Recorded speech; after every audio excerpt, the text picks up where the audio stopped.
the quiet veteran. For 30 years, my life was a battlefield of controlled chaos. As a senior combat instructor for the Green Berets, I molded America's finest soldiers, teaching them to survive where rules didn't exist. My days were filled with the roar of gunfire, the weight of life-or-death decisions, and the constant hum of adrenaline. When I retired, I craved the opposite: silence, predictability, a life so mundane it would let my mind rest. That's why I chose Willow Grove, a gated community in suburban Virginia. The brochure promised a haven of order-perfectly manicured lawns, beige houses, and HOA rules that ensured nothing disrupted the peace. To a man tired of war, it sounded like paradise. For a week, it was. I sipped coffee on my porch, watched sprinklers hum at 6 a.m., and nodded at neighbors who gave the same polite wave. But old habits die hard. A trend I never stopped scanning. I noticed the streets were laid out for clear lines of sight, not traffic flow. The decorative walls were perfect for cover. The neighbors moved like they knew they were being watched. This wasn't just a neighborhood, it was a tactical grid. On a quiet Saturday, I found out why. A siren blared without warning, not an emergency wail but a cold, commanding tone. A voice crackled over hidden speakers. Attention, residents. This is a mandatory compliance drill. Return to your homes. Lock all doors and windows. I stood on my porch, coffee in hand, watching. Doors slammed, blinds dropped. The street went silent except for me. I sipped my coffee and observed. Men in tactical vests marked HOA security patrolled with authority, but I saw their mistakes. Exposed positions, predictable movements. That's when a black golf cart stopped at my curb. James Carver, the head of security, stepped out, a younger guard trailing him. "Sir," he said, his voice tight, "your noncompliance is noted. You're now a disruptive element." I raised an eyebrow. Disruptive element? That's a bold term for a guy drinking coffee on his porch. Carver's jaw tightened.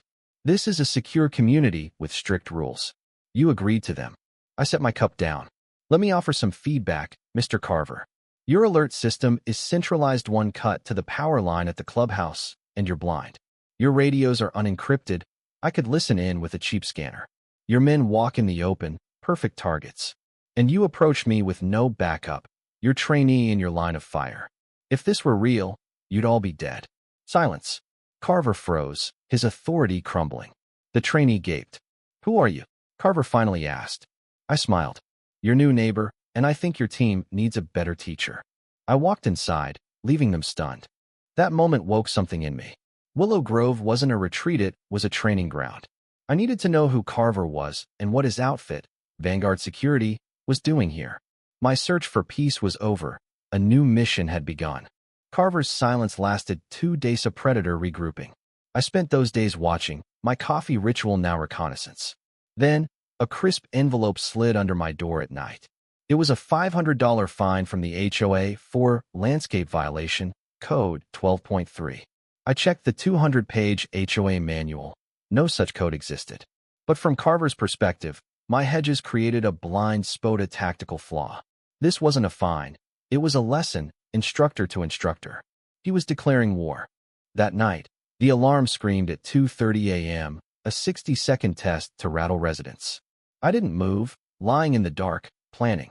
Carver wanted to play teacher? I'd show him a real lesson. I memorized their patrol routes, predictable, lazy. My first move was simple.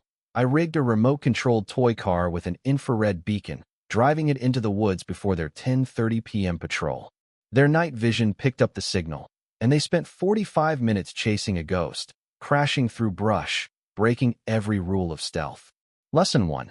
Verify your intel. The next night, I went further.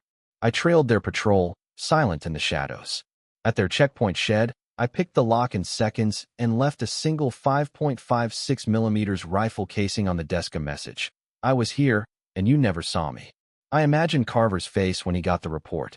The ball was in his court, and I was rewriting the rules. Carver doubled patrols, loud and showy, meant to intimidate. But the real move was quieter. A van parked a block away, leaking heat from surveillance gear. I was no longer a nuisance. I was a target. His pride was wounded, and he was hunting me. But he was using a playbook I'd written years ago. I couldn't keep poking him. I needed answers. My target, the community center, their command hub. I watched the weekly supply truck, my Trojan horse. At 10 a.m., I hid in the woods, dressed as a groundskeeper.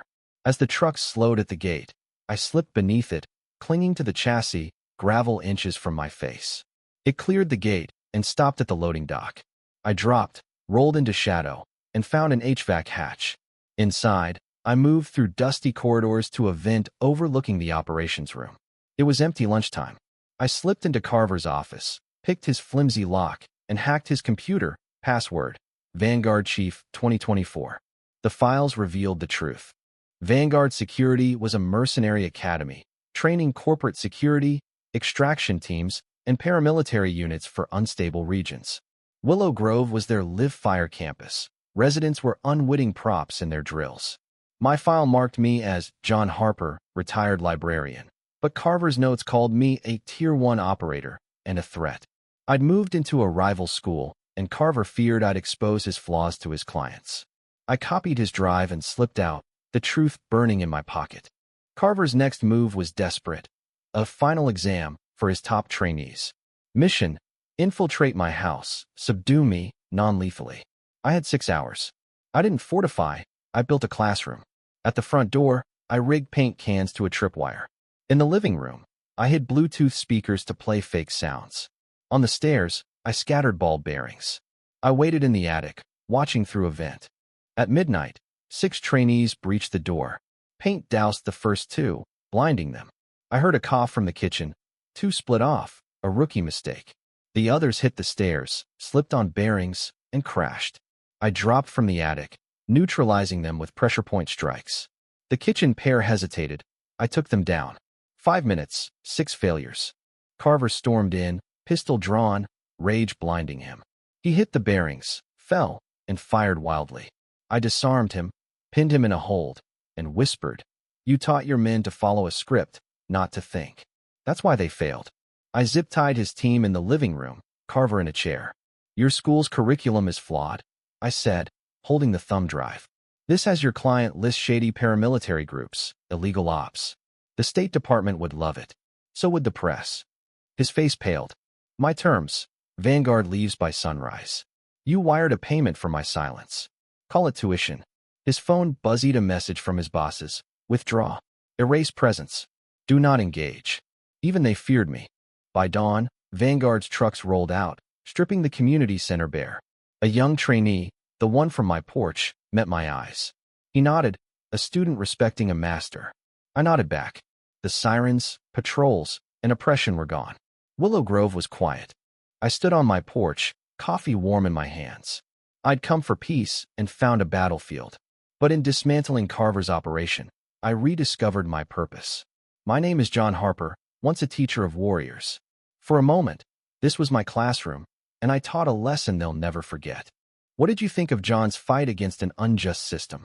Was his use of tactical skills justified, or did he escalate a situation that could have been resolved peacefully?